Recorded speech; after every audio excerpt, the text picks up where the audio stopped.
On laisse un petit flottement à l'arrivée des gens, mon cher ami, pour évidemment que laisser le temps à nos auditeurs, nos internautes auditeurs, nos spectateurs. Il faut trouver un mot là, parce que c'est pas le bon. Aux visionnaires, ça sonne pas bien. En tout cas, bref, d'arriver à cette autre Pour regarder, mon regard d'eau. suiveux. Oh, avec l'accent. Une tasse de tech, donc édition du 26 août 2021. Il est midi. Alors, lui, au son du temps, il sera midi.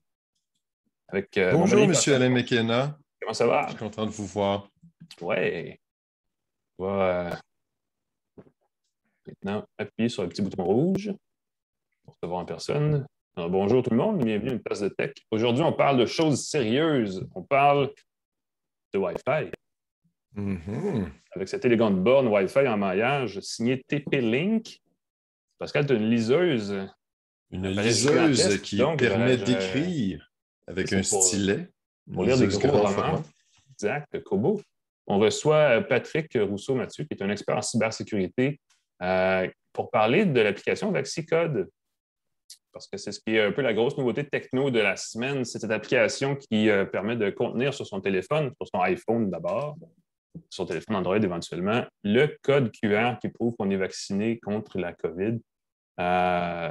Au-delà de tout le reste, là, une application iPhone avec une application Android pour un service public, un peu plat. J'ai rien contre l'iPhone, mais il me semble que tout le monde devrait être servi en même temps.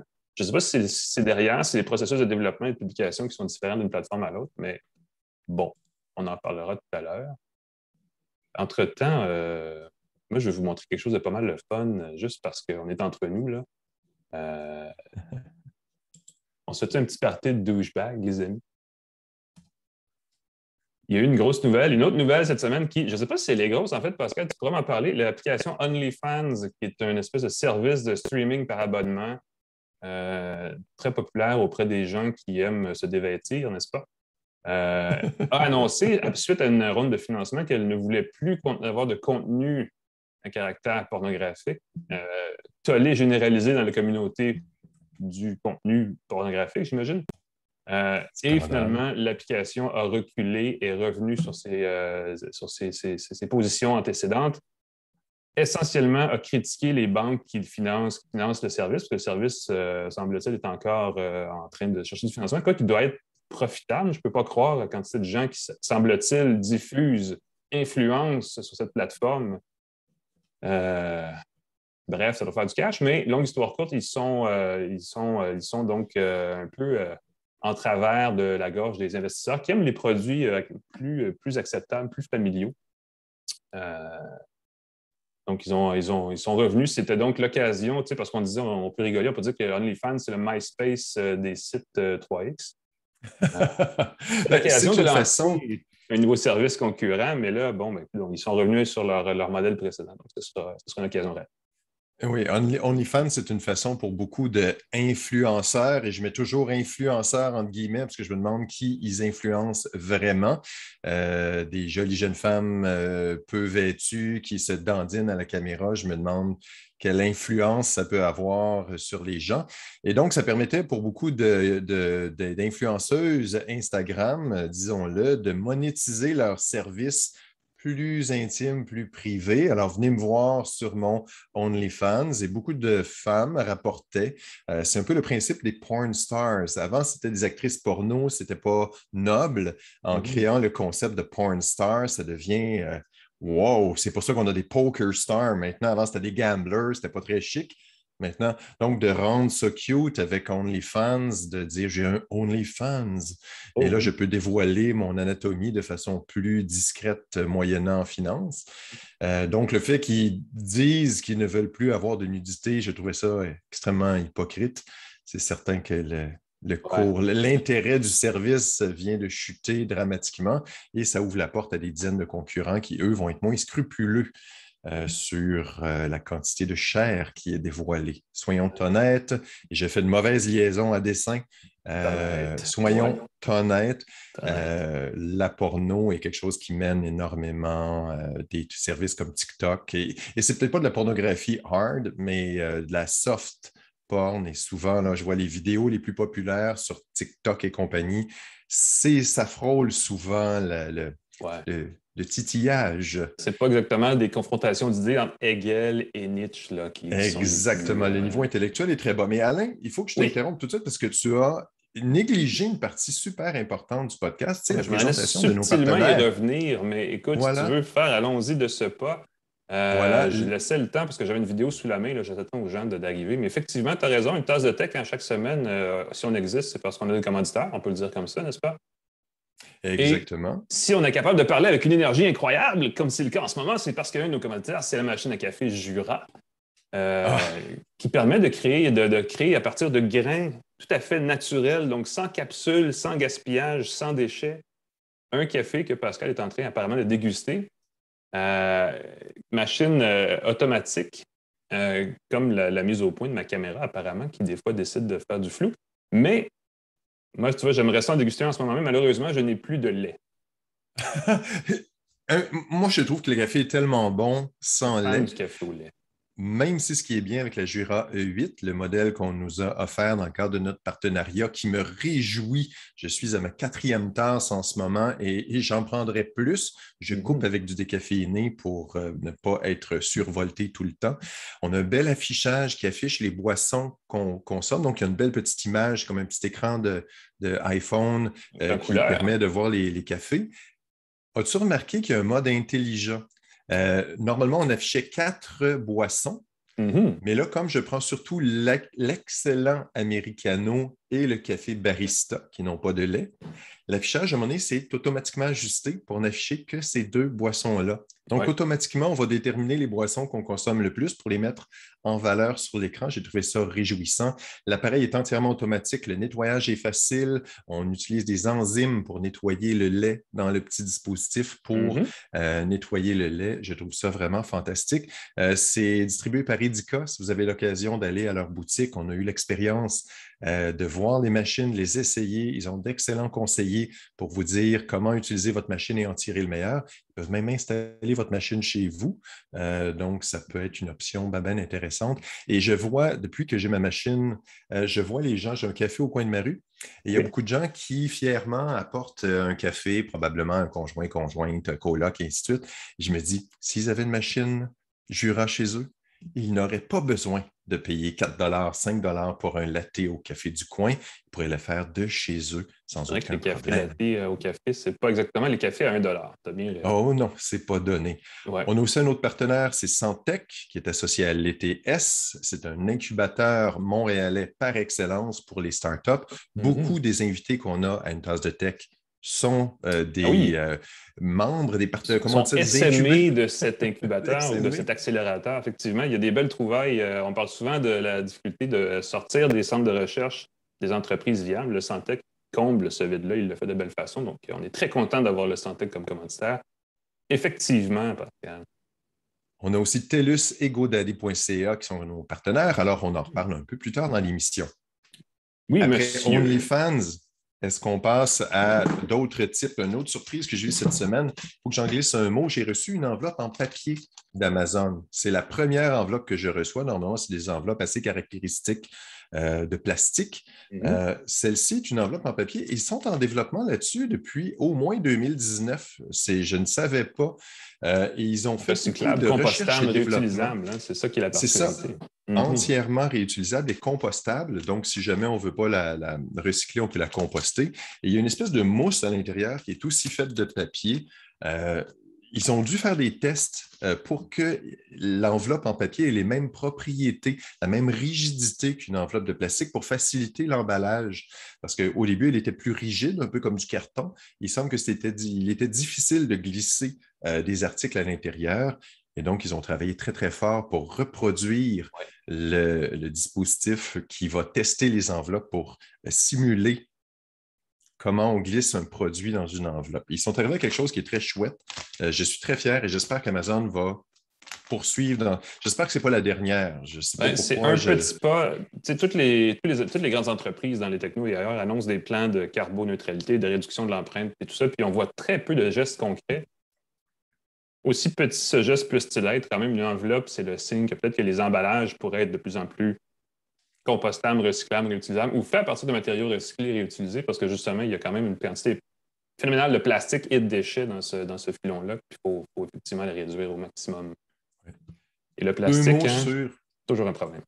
excuse-moi, deux mots sur l'événement Todum de Netflix. Alors, Je excuse-moi, trouve ça Pascal, tu très le drôle. prononces pas mal, c'est Toudoum. Touloum! C'est nommé Toudoum. évidemment en Ou le fonction de nom. la signature sonore de Netflix. C'est un événement pour les fans le 25 septembre où on va présenter les bandes annonces, on va présenter les vedettes, les nouvelles séries qui s'en viennent. Et là, je retrouve le plaisir que j'avais dans le bon vieux temps du Canal 10. C'était avant TVA, bien Canal avant TVA. 10! Oui, mais ils avaient des soirées, là, ils avaient des événements de lancement de saison. Radio-Canada l'a fait aussi. Et là, ils nous présentaient ça. Et là, on était tout énervés parce qu'à l'époque, il n'y avait pas de bande-annonce qu'on pouvait trouver facilement sur YouTube. On n'avait pas de teaser sur Internet. On n'avait pas. Donc, ces événements-là étaient des gros événements dans notre vie. Je trouve ça fantastique que Netflix en fasse un comme ça sur sa chaîne. Ça soulève en moi des souvenirs d'enfance, de la nostalgie, de la belle nostalgie. Toudoum. Un classique. Ben écoute, si vous avez le goût de regarder Netflix ou pas, entre-temps, vous pouvez quand même voir notre actualité de la semaine. Imaginez-vous, ça, c'était juste le préambule. Euh, c'est quand même une semaine assez occupée. Il y a un élément qui a retenu mon attention parce que c'est un petit peu, ça laisse présager de ce qui s'en vient dans les prochaines semaines, là, le dévoilement par Apple de nouveaux produits qui, semble-t-il, pourrait survenir d'ici 3 semaines à peu près, donc probablement avant la mi-septembre. Il est question, et ça, moi, c'est le produit, je trouve, le plus sous-estimé du catalogue d'Apple, l'Apple Watch. On pourrait avoir une version Series 7, donc une nouvelle génération de la montre connectée d'Apple qui serait plus près en termes de design de ce à quoi ressemble l'iPhone 12 actuellement et les iPad Pro. Donc, l'espèce de cadre de boîtier très rectangulaire avec des arêtes bien définies pour maximiser l'espace d'affichage. Semble-t-il. Et là, ça, c'est un rendu parce que sont le fun. Les gens sur Internet, ils font ils prévoient, ils prédisent ce à quoi vont ressembler les produits, même s'ils ne les ont jamais vus. Et celui-là, ça fait quelques semaines, sinon quelques mois qu'il traîne sur Internet. Mais laisse présager, et ça, c'est la rumeur, c'est pas les rendus qui disent ça, c'est ce que les sources venant d'Asie, donc de la chaîne d'approvisionnement d'Apple, laissent entendre, c'est que la nouvelle Apple Watch Series 7 sera un petit peu plus grosse, un petit peu plus haute, donc un peu plus costaude que le modèle actuel. Donc, ceux qui n'aiment pas les grosses montres vont être un peu déçus. On parle d'un gain d'1 millimètre de largeur. Donc, on aurait des cadrans, des boîtiers en fait de 41 et de 45 mm au lieu de 40 et 44, comme c'était le cas pour la série 6. Il y a aussi, semble-t-il, la mécanique serait revue de façon assez substantielle. L'écran tactile serait plus plat pour avoir plus d'espace pour afficher des données. Donc, on imagine qu'on va essayer de maximiser l'espace. Et j'espère, en tout cas, j'espère, on va voir là, que la batterie est améliorée aussi parce que l'autonomie de ces produits-là est toujours extrêmement courte. Tu sais, c'est des produits qu'on nous propose pour tester votre course, votre activité physique, votre sommeil, votre plein affaire. Puis ça dure 24 heures, mais la batterie dure 18. Donc, il y a toujours une espèce de gap, n'est-ce pas? Il y a un jeu là qui est un problème. Donc, j'ai hâte de voir la suite. Mais on va le savoir, semble-t-il, dans 3 semaines. Donc, d'ici la mi-septembre, j'ai hâte de voir. L'autre nouvelle qui est un petit détail par rapport à l'Apple Watch, c'est que les bracelets actuels fonctionneraient sur la prochaine version. Ça a l'air bête parce que c'est comme ça coule de source, mais pour Apple et les appareils électroniques, là, de pouvoir avoir une certaine continuité dans les accessoires, c'est pas quelque chose à quoi on est habitué. Donc, on va le prendre comme une bonne nouvelle. Voilà. J'avoue que je préfère le look avec les rebords un peu plus droits. J'avoue que les rebords arrondis de l'Apple Watch ne m'emballent pas. Moi, je veux un boîtier rond. Une montre, c'est rond. Un cadran, Une c'est rond. montre, c'est rond. Je suis totalement d'accord avec toi. Et Et on n'est même les pas. montres carrées ont une forme assez caractéristique, l'espèce de compromis boîtier de bonbons de l'Apple Watch ne m'emballe pas, même s'il y a des très belles caractéristiques et tout. Tu as fait une belle trouvaille 100% québécoise de ton côté, Pascal?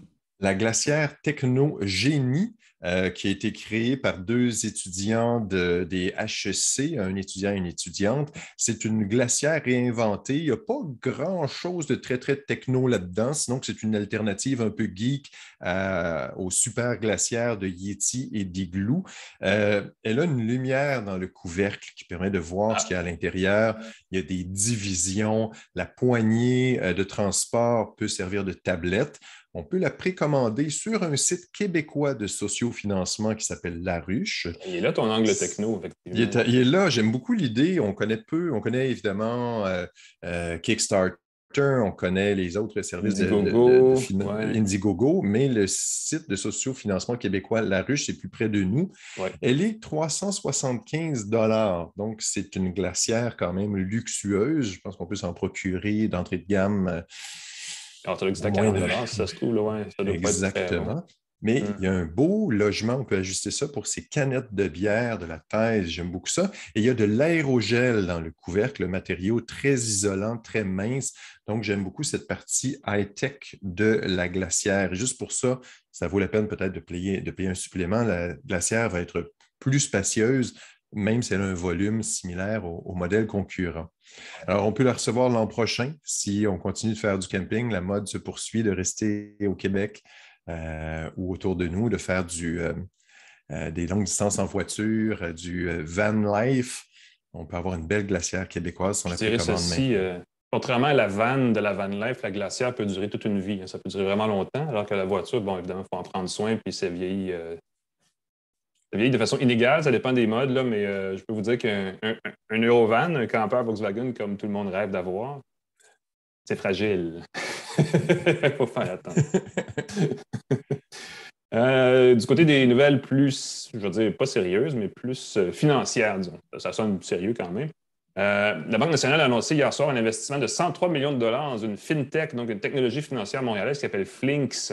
J'ai le sentiment vague qu'on les a peut-être reçus déjà à la balado, mais je sais que j'aurais déjà Oui, parlé pour un article dans le je journal. crois que oui.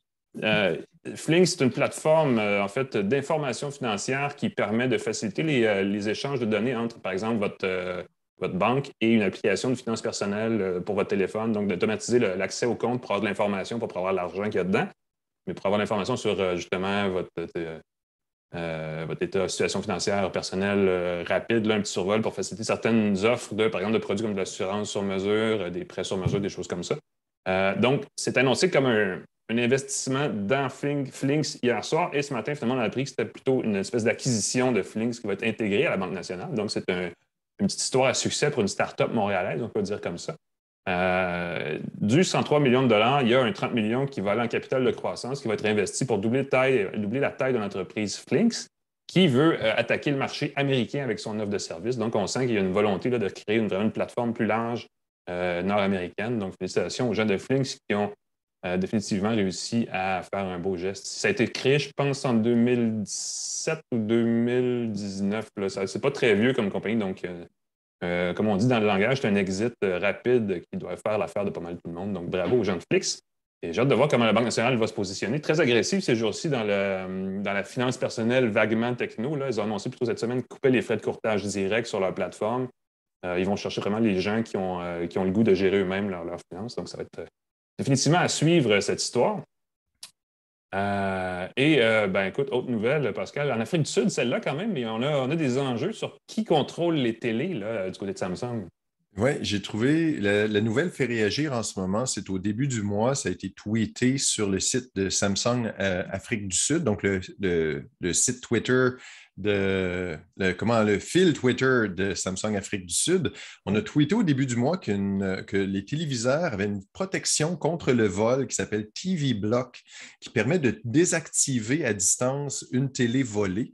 Ils ont eu un vol dans un de leurs centres de distribution et ils ont annoncé que vous avez volé des télés dans notre centre de distribution, bien, on les a désactivées.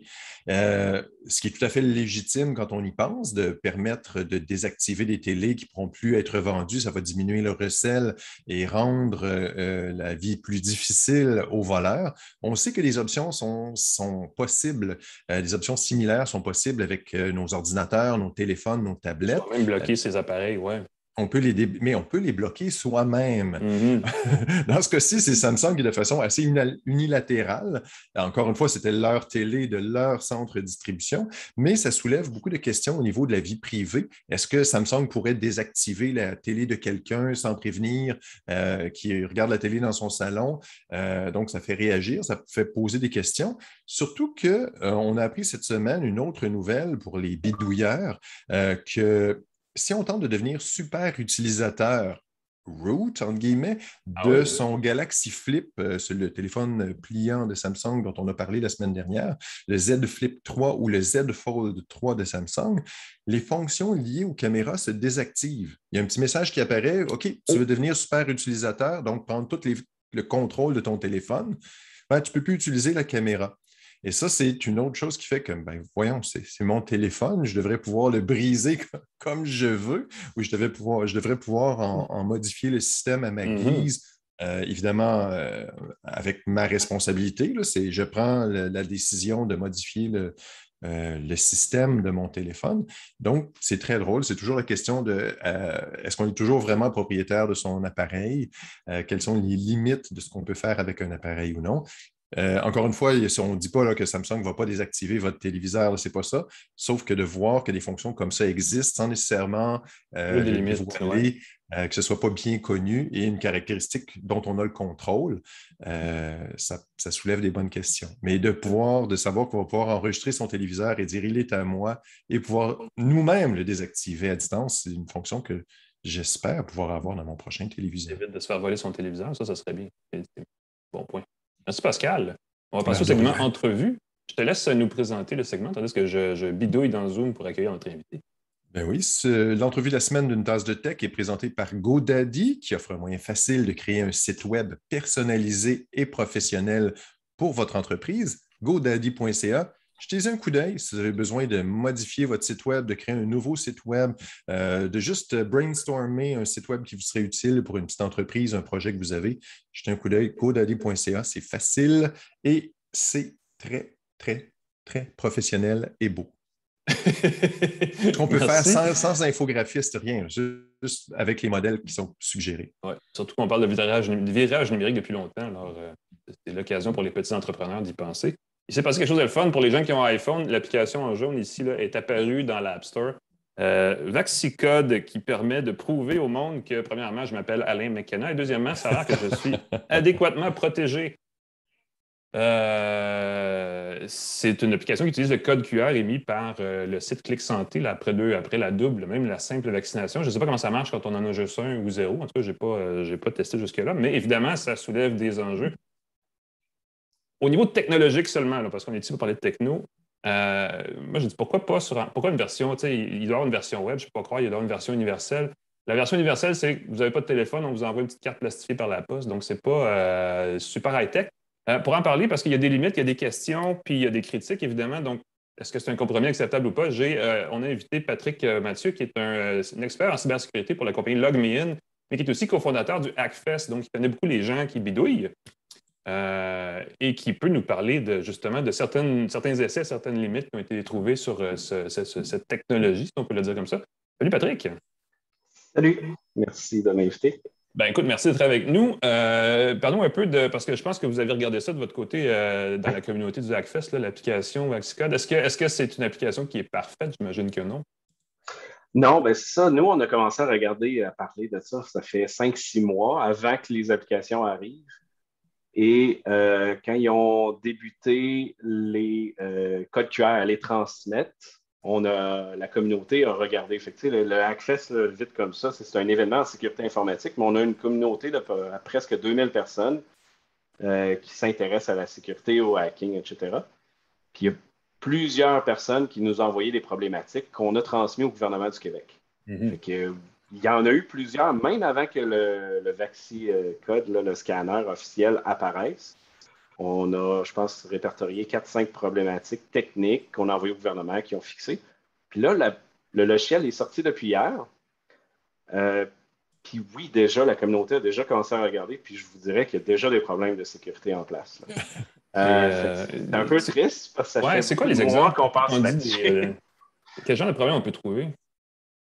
Si on retourne en arrière là, pour juste le code QR qui était émis, c'est un URL qu'on reçoit, ben, on va sur un portail, on rentre nos informations, ça nous envoie un courriel qui a un URL. L'URL nous donne un download d'un PDF avec le code dedans. Dans toute cette mécanique-là en arrière, c'est un concept qu'on parle un peu de cryptographie. Tu as un code que tu ne peux pas générer toi-même, qui est envoyé sur le serveur web pour dire, bon, mais ce token-là, ce code-là, appartient à moi et ce code QR-là m'est envoyé. Fait que vous ne pouvez pas obtenir cette information-là techniquement si vous n'avez pas toutes mes informations personnelles. Mais dans la technique en arrière, là, comment les sites web sont faits, on s'est retrouvé avec le problème où le code qui est envoyé était dans l'URL. Ça, on appelle ça un get. Là. Les variables dans l'URL, vous avez, mettons, index.php avec un point d'interrogation, ID est égal à 1, mon nom est égal à ça, peu importe. Mais le code unique était transmis là, ce qui a fait qu'il y a eu un leak de 300 000 codes QR qui ont été transmis dans les dossiers Analytics en arrière. Fait, on a toujours du Google Analytics et autres solutions. Et ce code-là était transmis à ces systèmes-là par en arrière. Donc, toute personne qui avait accès chez Google, chez Equinox, au gouvernement, aux plateformes d'analytics, là, ça fait, je ne sais pas, une centaine de personnes, ont pu, puis on ne sait pas s'ils l'ont fait, je veux dire, nous, on n'est pas de ce côté-là, on a juste déclaré le problème, mais ont pu et pourraient downloader le code QR de toutes ces personnes-là. Ah oui. Puis là, ça revient finalement au problème papier parce que si j'ai ton code QR à toi, ben, j'ai juste à me faire une fausse identité pour me faire passer pour toi. C'est l'occasion de papier, renforcer, on s'entend. C'est l'occasion de renforcer la sécurité du système, puis on ne l'a pas fait. Et là, il y a une nouvelle variable, c'est l'application Vaxicode et Vaxicode Vérif, qui est utilisée par les entreprises et commerçants pour vérifier, évidemment, ce qui est tout à fait correct. Mais il y a quand même des limites, c'est-à-dire que l'application Vérif, on n'a pas besoin de l'utiliser pour lire le code, on peut lire le code autrement puis aller chercher de l'information autrement aussi. Là. Exact. Sauf que dans la manière que ça fonctionne encore, il faut aller chercher notre code pour l'inclure dans l'application. Puis ça, c'est avec des informations qui ne sont pas très dures à trouver. C'est ton nom, ton numéro de RAMQ, le vaccin que tu as eu et une ou deux autres informations comme ça. Donc, je ne sais pas si vous le savez, mais la majorité des personnes publiques du gouvernement, on a toutes ces informations-là. On n'a pas leur numéro de RAMQ, mais le numéro de RAMQ est créé comment? Avec la première lettre du nom, avec les trois suivantes du nom de famille, la date de naissance, publique, je veux dire, M. Legault, Arruda, sont toutes publiques. Puis après ça, il y a 2 chiffres random, mais c'est 2 chiffres de 0 à 9. Ça fait une centaine de possibilités. Mm-hmm. Donc, n'importe qui peut avoir le numéro de M. Legault dans son passeport vaccinal maintenant. Donc, ça, c'est un des problèmes. L'autre problème, c'est que ce matin, puis là, ça, c'est pas encore public. Fait que vous avez Minisco. C'est en train de le devenir, ben oui. Oui, c'est en train de le devenir.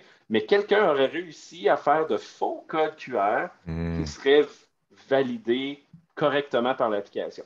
On n'a pas vu la preuve, malheureusement. Ils n'ont pas passé par nous.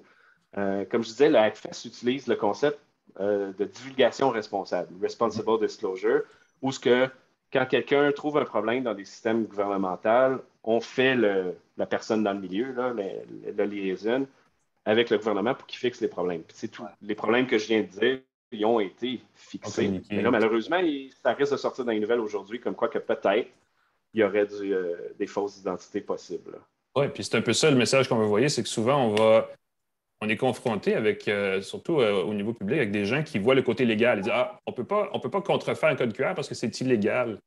Pourtant, mais techniquement, on voit que ça se fait, mais dans la communauté techno, ben, c'est ça. Dans la communauté, en techno, on ne pense pas comme ça. On dit, si c'est techniquement faisable, faisons-le. Il y a des gens qui pensent comme ça. Donc, c'est un peu ça qui est c'est là où il y a un choc des idées, en fait. C'est qu'on ne voit pas les limites à cause qu'on pense, si un avocat peut vous poursuivre, mais peut poursuivre Patate 38, comme il s'identifie sur Twitter, ça ne se fait pas. Il y a un enjeu là. Puis, ça peut être étonnant parce qu'en fait, tout le principe d'application, ça repose sur un standard international, le Smart Health Cards, qui est pourtant utilisé ailleurs.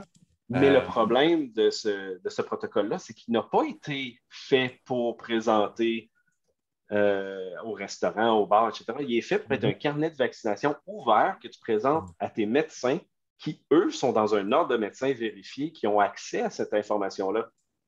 Mais la petite fille de 16 ans au restaurant qui valide tes choses, elle n'a pas de signé de contrat pour pas, genre, endommager la vie des autres comme les médecins font. Fait que, ça n'a jamais été pensé pour ça. Ça n'a pas été pensé pour la vie privée. Toutes les informations sont accessibles facilement dans le code QR. La communauté du Hackfest a mis en place une fausse application qui lit le code QR puis qui enregistre le lieu où le scan a eu lieu. Fait que là, au début, si on oublie les dernières restrictions, mais au début, il disait bar, restaurant et gym, qui étaient les endroits. Fait que nous, notre point, c'est à qui possède la majorité des bars, des restaurants, puis des gyms, qui possèdent ou qui ont une grosse mainmise dedans. Les groupes organisés. Je veux dire, ça a toujours été, les crimes organisés ont toujours été dans les bars, etc. Fait que pour eux, du jour au lendemain, de dire, bon, ben, je mets une application qui est malicieuse dans les mains de mes employés, puis qu'ils ne savent pas eux-mêmes même qu'elle est malicieuse, ils pourraient commencer à scanner tout le monde de A à Z dans tous les établissements qu'ils possèdent, puis de savoir que Alain, tu es allé à tel restaurant aujourd'hui, puis tu es retourné demain, puis à telle heure.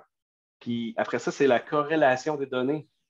De dire, parce que la majorité du monde l'ont dit, puis je suis sûr que vous l'avez entendu, c'est juste mon nom, mon prénom, ma date de naissance. C'est pas grave, j'en donne plus à Facebook. Ben, c'est exactement ça, la logique qui est déplorable. C'est qu'on dit toujours, c'est pas grave, c'est juste mes données. Un jour, il faut se dire, non, mais vos données. Oui, c'est ça. C'est pas grave, c'est juste mes données. Puis, je veux dire, c'est pas grave parce que j'ai déjà donné ça ailleurs. Exact. Ouais. Mais c'est pas parce qu'il y a quelque chose de pire qui existe qu'on doit accepter de faire pire tout le temps. Puis en plus, Facebook ne vous force pas à utiliser un code QR pour aller au restaurant. Vous choisissez de donner vos informations, c'est un problème. Je veux dire, ça, c'est un enjeu de société qui est autre. Bon, Facebook, c'est quand même qu'on est au restaurant parce qu'il utilise la géolocalisation. Il sait qu'on est avec un ami qui est allé, qu'on a pris une photo au restaurant. Donc, Facebook parvient à le savoir quand même. Facebook, mais comme Google, Apple, ils sont tous dans ça. Puis ça, c'est un vrai problème, là. Puis on veut l'adresser, puis tout le monde en parle, mais c'est autre. Là, le problème, c'est que le gouvernement essaie de faire similaire. C'est pire parce qu'ils possèdent les lois, etc. C'est pour ça que ça crée un enjeu de société énorme, même si la donnée, puis j'approuve, est presque rien. Le problème, c'est demain matin, peut-être qu'il va en avoir plus. Parce que, là, 2 semaines, c'était les restaurants, les bars, les gyms, puis aujourd'hui, la liste est 30 de long.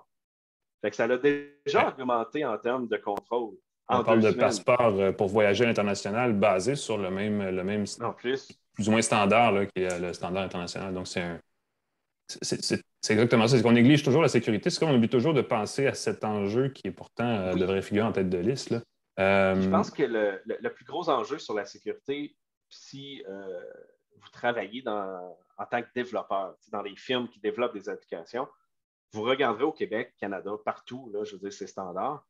La majorité n'ont pas de personnes qui travaillent en sécurité informatique dans leur entreprise. C'était Aquinox qui a développé le logiciel de QR code, qu'il faut le dire, là, à information sensible. Puis le gouvernement définit lui-même sur leur propre site web que c'est des informations qui doivent être protégées et non divulguées à personne. On s'entend que c'est sensible. Ils n'ont pas personne en sécurité. C'est quelques développeurs. Je ne dis pas qu'ils n'ont aucune connaissance, mais ça reste que ce n'est pas du monde qui font ça à l'année longue. Ce n'est pas du monde qui analyse du code pour trouver des bugs. La communauté, en une soirée hier soir, ont trouvé des bugs majeurs. Ça leur a pris 3-4 heures. Puis, on s'entend. Le problème, il est là. C'est que la sécurité n'est pas incluse dans le développement, dans les budgets, etc., des applications. Puis, en tant que société, on pense que la sécurité est inclue par défaut. Quand j'achète une voiture, je ne vais pas négocier pour avoir des freins et des coussins gonflables. Non, mais c'est une belle analogie parce que quand on achète une voiture, on pense que ce qui est inclus et qui vient du constructeur, par défaut, favorise la sécurité de la voiture. Mais la limite est comparable parce que les écrans tactiles en voiture, on le sait, c'est une cause de distraction et ça peut provoquer des accidents. C'est un peu la même chose. On prend pour acquis que parce que ça vient d'une source d'autorité, automatiquement, c'est bon. Exactement. Et là, il y a des limites. Moi, je fais la comparaison avec la voiture des années 1900, voire 1800. Il n'y en avait pas de ceinture, il n'y en avait pas de coussin gonflable dans ce temps-là. Internet est à ce niveau-là aujourd'hui. La sécurité n'existe pas par défaut. Mais on pense que ça l'est parce que tout le reste de la société est basé sur ce concept-là. Il faut se faire vacciner, puis à qui on parle pour ça? Comment on fait savoir? On veut des meilleurs outils plus sécurisés. C'est quoi l'étape pour le commun des mortels, la solution? Le commun des mortels, ils n'ont pas tant le pouvoir parce que c'est eux, il faut qu'ils utilisent les logiciels c'est les entreprises qui ont développé. Puis la majorité l'ont développé sans penser à ça. Fait que ça, c'est dur. Fait que c'est plus un concept de contacter le gouvernement pour leur dire d'investir dans ça. On a participé à la première politique de cybersécurité du Québec. Fait que, on a poussé beaucoup d'idées de choses à faire là, mais c'est juste une politique, il faut la mettre en place. Il faut vraiment qu'il y ait de l'investissement, il faut qu'il y ait du lobby dans ce sens-là. Mais ça vient avec le fait qu'une entreprise doit engager quelqu'un en sécurité ou payer un consultant. Fait que ça augmente les prix. Fait qu'ils ne veulent pas, puis le client ne veut pas payer plus. Tant qu'il n'y aura pas une loi qui dit vous devez sécuriser nos informations, comme la loi 64 un peu va le faire, c'est un cercle vicieux. On ne veut pas payer, blablabla. La population ne le sait pas, les entreprises ne veulent pas. Et on est bon moment pour poser des ça. questions. Je pense que le mois d'octobre qui s'en vient, c'est le mois de la cybersécurité Oui. officielle. Donc, ça s'en vient. On aura l'occasion d'en reparler. Moi, j'ai une question absolument. Il faut que je parle de mon expérience quand j'ai voulu m'inscrire à la loterie vaccinale pour avoir pris. Je me suis dit, bon, je me suis fait vacciner 2 fois, je veux gagner. Je n'arrivais pas à me connecter parce que mon logiciel antivirus me disait que c'était un site de spam, excusez-moi, de vol de données. Ah oui. Et là, j'ai dit, là, ça n'a pas d'allure. Je me connecte en bout de ligne avec un autre navigateur. Je me rends compte que c'est bel et bien le site du gouvernement. Et j'ai été horrifié de voir que pour m'inscrire à la loterie vaccinale, fait que je donne le nom de ma mère, nom de jeune fille de ma mère, mon numéro d'assurance sociale, mon numéro d'assurance maladie. Écoute, les informations que je devais dévoiler pour une simple inscription, moi, j'ai trouvé que c'était d'une irresponsabilité totale du gouvernement de demander ça pour avoir une participation. Et là, je me dis, si le gouvernement ne comprend pas que ce n'est pas normal de demander autant d'informations pour un tirage d'un prix. Il y a quelque chose il y a quelque chose qui m'a fait éclater des neurones. Et tout ça pour dire que maintenant, après ça, j'ai reçu par courriel un code QR. Je me dis, mais ça va être ça notre preuve vaccin, on n'a qu'à montrer le code QR. Pourquoi on a eu besoin de créer une application et pas seulement utiliser le code QR qu'on nous a remis après? Avez-vous est-ce que c'est... On n'a pas eu de réponse, mais on a eu la même réflexion. Je veux dire, en tant que personne qui travaille en sécurité informatique, je veux dire, c'est inacceptable. Ça n'a aucun sens ce qui a été fait là. Puis je pense que la solution existait déjà. Ils donnaient déjà un code QR. Ils savent déjà qui est vacciné. Inscrivez-le à la loterie. Ils n'ont même pas besoin d'aller sur le site. Vous avez eu 2 vaccins, bravo, vous êtes inclus. Ils ont déjà l'information. Ce qui est dangereux de ça, puis je veux dire, on est souvent dans les nouvelles au Hackfest pour décrire et déplorer des fois le manque de sécurité au gouvernement. Ils sont allés faire un système qui recueille plus d'informations sensibles que qu'est-ce qu'on croit qui est déjà sensible dans le code QR, qui est juste ça. Ils sont allés en chercher ça. Ils ont tellement demandé d'informations que là, s'il y a une brèche de sécurité sur un de ces systèmes-là, ils ont créé un système avec toute la population dedans. Ça va faire les possibilités d'un Desjardins numéro 2. Je ne comprends pas. Je n'ai aucune idée pourquoi. Puis je veux dire, c'est beaucoup d'argent aussi là, en tant que citoyen. On a payé pour ça qui n'était pas nécessaire parce qu'ils l'ont déjà l'information. Je veux dire, en plus, c'est le gouvernement, c'est eux qui vous donnent les vaccins. Ils ont un système dans la santé qui s'est écrit, vous l'avez reçu à telle date, etc. Je veux dire, ils vous donnent cette information-là, c'est sûr qu'ils l'ont. Oui, c'est ça. On doit redonner de l'information qu'ils ont déjà. Il faut l'entrer correctement. Il ne faut pas se tromper de site, parce que si quelqu'un avait décidé... Oui, en plus. Puis acheter un site web qui ressemble à québec.ca, je veux dire, c'est un détail, là. J'ai acheté un .com ou d'autres choses, c'est changer une net, ben oui. Tu ne portes pas attention. Ben oui. Ah oui. C'est très simple, malheureusement. Ouais. Bon, ben soyons circonspects et parlons-en et continuons d'ébruiter l'importance de la sécurité. C'est toujours un enjeu, puis pourtant, ça devrait être. On devrait plus en parler de cette façon-là en 2021. C'est ça qui est un peu navrant. Oui, exact, parce que tu sais, j'ai commencé à travailler, ça fait quoi, une quinzaine d'années au gouvernement en tant que consultant, puis les choses qu'on parlait à ce moment-là commencent à être mises en place. On voit le décalage là, que le privé a aussi. Ouais. Pas que le privé est parfait, mais il y a quand même un avancement très grand. C'est certain. Dossier à suivre, donc. Espérons que, comme une application mobile peut le faire, il y aurait des mises à jour. On verra. On espère. Patrick Mathieu du Hackfest, merci beaucoup d'avoir été avec nous, super apprécié. On a appris des choses et là, on sait maintenant quoi faire. On se fait vacciner puis on chiale pour la sécurité manquante d'informatique. On essaye de ne pas trop donner d'informations qu'on est capable. Merci beaucoup d'avoir été avec nous. C'était un plaisir. Merci. À bientôt. Bye. On rappelle l'importance à tous de se faire vacciner. Je trouve que c'est extrêmement important. Peu importe les désinformations qu'on peut croire. Exact. Il y a des avantages et c'est la meilleure façon. La santé avant, la sécurité informatique ensuite. Mais c'est un peu le compromis qui nous est proposé. Là. On fait ça vite, on développe vite des applications, on sait que c'est imparfait, mais on est dans une situation, une espèce de course contre la montre pour éviter une hausse des cas, évidemment. Donc, mais c'est quand même, c'est l'occasion de répéter. La sécurité informatique, c'est un enjeu dont on a une économie de plus en plus numérique. On parle d'éducation numérique, on parle de santé numérique, tout ça, puis il faut faire attention parce qu'à un moment donné, c'est ça, on va se faire pincer, puis c'est là qu'on va regretter de ne pas avoir agi pour prévenir, puis on ne peut plus guérir. Et c'est là où ça se complique, effectivement. COVID, sécurité informatique, même combat. La sécurité, c'est important. Ben, écoute. Il faut se faire vacciner. T'as-tu du meilleur Wi-Fi chez toi depuis un moment? Ben, écoute, oui. Ben là, pas actuellement parce que tu n'y es pas branché. Mais avant d'en parler, Pascal, juste rappeler à tout le monde qu'une tasse de tech peut être visionnée en direct sur notre page Facebook où nous sommes en ce moment.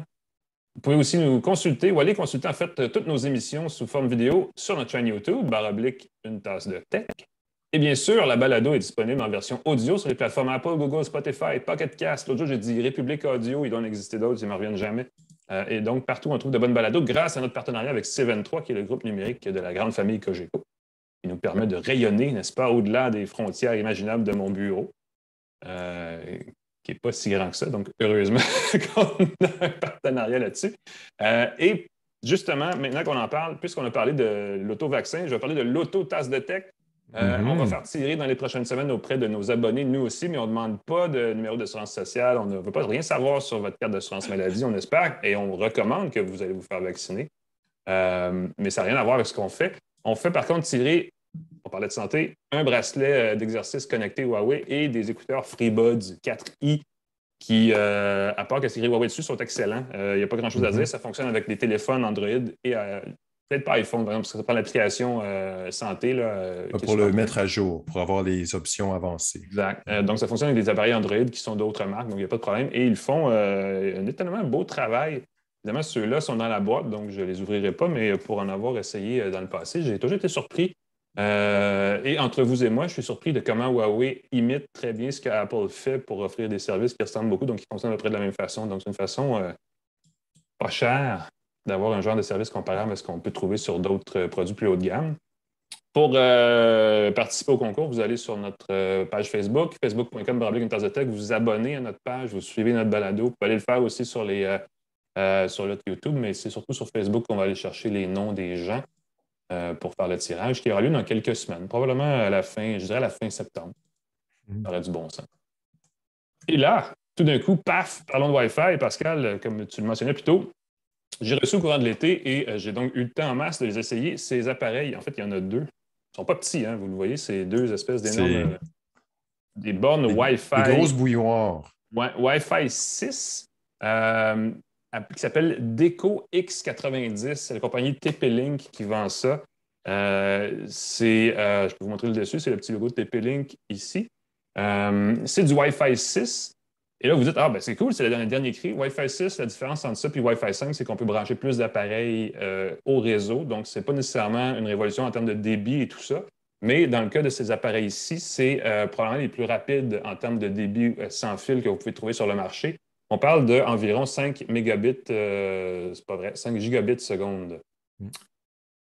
J'ai-tu dit ça? Moi, je pense que c'est ça.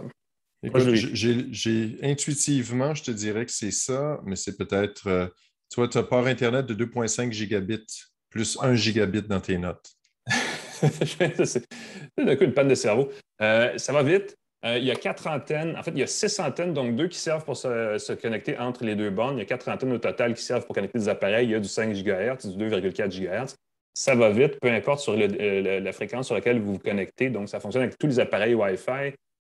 Évidemment, les appareils Wi-Fi 5 et 6 en profitent parce qu'il y a des communications MIMO et des choses comme ça qui sont exclusives aux plus récentes versions du Wi-Fi. Là. Et l'autre particularité, comme tu l'as dit, et celle-là, c'est écrit dessus, donc je ne peux pas me tromper, il y a un port 2,5 gigabits par seconde. Ça, les gens qui ont le fameux Internet ultra rapide, mettons fibre chez Bell ou les trucs là, qui sont à 300 mégabits, tout ça, je veux dire, 9 fois sur 10, votre Wi-Fi doit être comme incapable de gérer cette bande passante-là.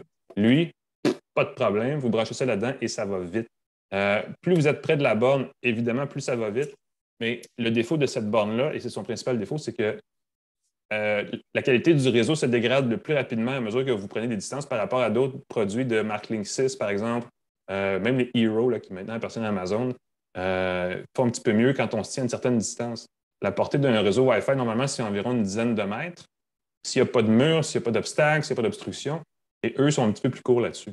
Chez moi, par exemple, si je mets une borne ici, j'ai la cour juste là et le mur bloc est sur le divan à l'extérieur parce que je fais du outdooring l'été.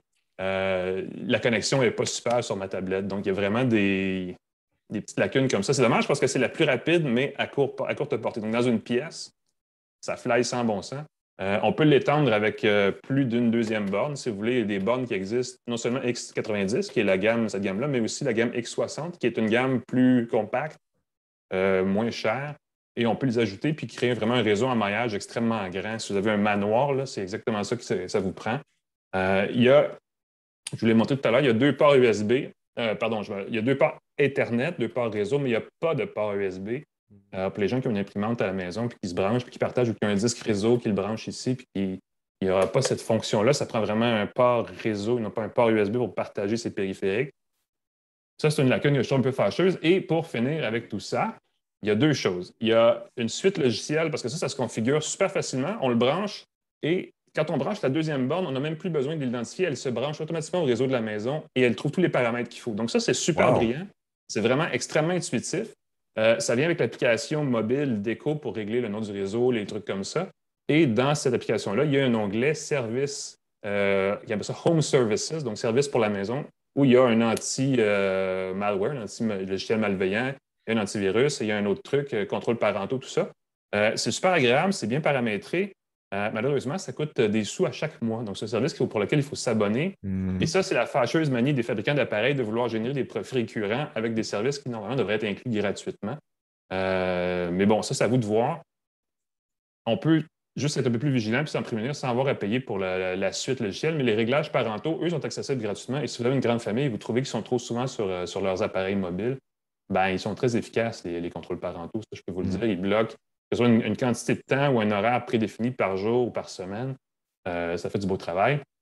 Donc, ça, c'est bien. Mais la lacune, c'est qu'il faut payer pour les services de sécurité informatique qui, pourtant, quand on a des enfants en plus, sont donc utiles.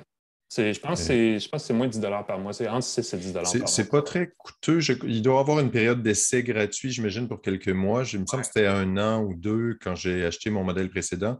Je me permets de dire l'avantage d'avoir un antivirus dans son routeur, c'est que les pages malicieuses ne touchent jamais notre appareil. Donc, on n'a pas besoin. Maintenant, avant, on avait qu'un ordinateur, on mettait un antivirus dedans, on se sentait en sécurité. Maintenant, on a des appareils mobiles, des jeux pour enfants, des frigos connectés, on a toutes sortes d'appareils. Donc, le fait que l'antivirus bloque au niveau du routeur les connexions malicieuses ou les tentatives de connexions malicieuses, moi, j'aime beaucoup, beaucoup ça comme option. Google offre, avec ses routeurs Nest, offre une option similaire. Et j'aime beaucoup ça. Et c'est d'ailleurs ce qui a bloqué mon inscription à la loterie vaccinale, comme quoi on voulait recueillir de l'information sur moi à mon insu. Information sensible. Dernier détail, il vient en paquet de 2 seulement et c'est bien en masse. On pense souvent, j'en veux 3 parce que 3, c'est mieux que 2, mais une maison normale n'a pas besoin de 3 routeurs en maillage. 2 suffisent amplement. Malheureusement, 2 routeurs, c'est quand même 600 dans le cas du X90. C'est extrêmement cher pour des routeurs Wi-Fi parce qu'on peut en avoir un bon à 150$. Donc, si vraiment, vraiment, vraiment vous aimez la vitesse de pointe puis vous avez comme 1 ou 2 pièces où vous passez de l'essentiel de votre consommation Internet, pensez-y, mais sortez le chéquier parce que c'est vraiment pas donné. Il faut savoir qu'avec les services comme Fibre de Vidéotron, Fibre de Bell ou Helix de Vidéotron, on peut se procurer des bornes supplémentaires si jamais. Donc, si on a déjà à la maison Helix ou Fibre, on peut demander et obtenir pour augmenter la portée de son réseau. Des petits routeurs, des petites POC qui se branchent simplement. Sans avoir à bidouiller. Il y a une perte de puissance à mesure qu'on a des relais, mais c'est quasiment comme des relais, en fait. Mais sinon, effectivement. C'est des relais qui marchent bien. Les nouveaux relais, moi, j'ai plus de perte de données. C'est plus comme avant où on avait un truc qui coupait presque de moitié la vitesse de pointe. Moi, j'ai la même vitesse d'un bout à l'autre de chez moi. C'est petit chez moi, mais c'est sur le long. Alors, je peux voir des grosses différences. Voilà.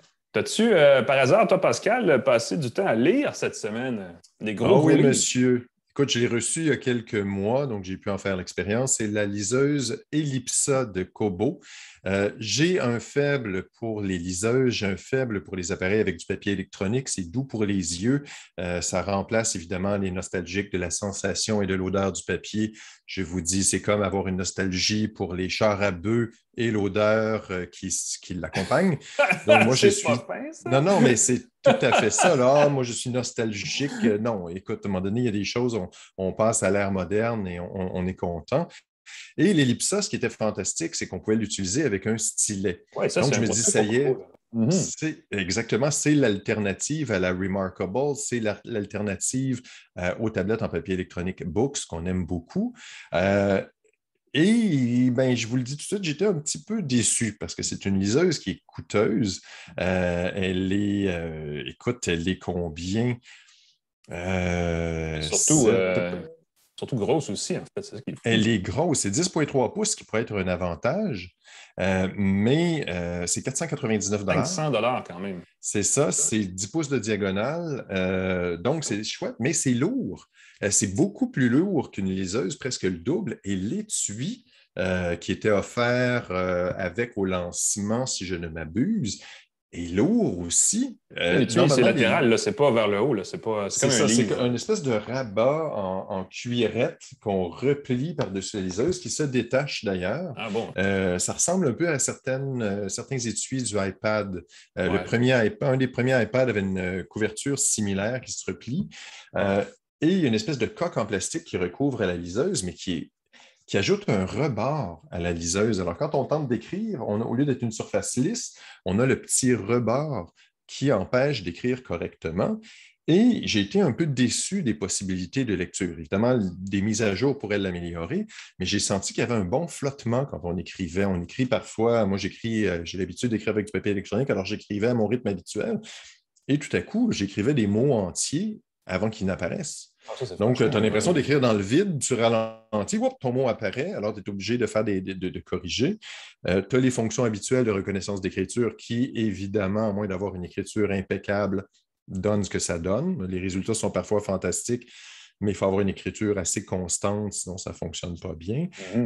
Et surtout, pour une liseuse à 500 donc haut de gamme, on s'attend à ce qu'on ait les mêmes fonctions haut de gamme que les liseuses haut de gamme de Kobo, dont le rétroéclairage. En fait, ce n'est pas du rétroéclairage, c'est de l'éclairage Ouais, c'est par-dessus. frontal, là, ouais. C'est frontal, donc ça évite d'avoir une source de lumière derrière. C'est comme par-dessus l'écran. Un éclairage qui est ambré, qui devient orange le soir pour diminuer la lumière bleue, qui est beaucoup plus confortable. Ça évite l'éblouissement de la lumière bleutée de la liseuse. On n'a pas ça avec l'Ellipsa.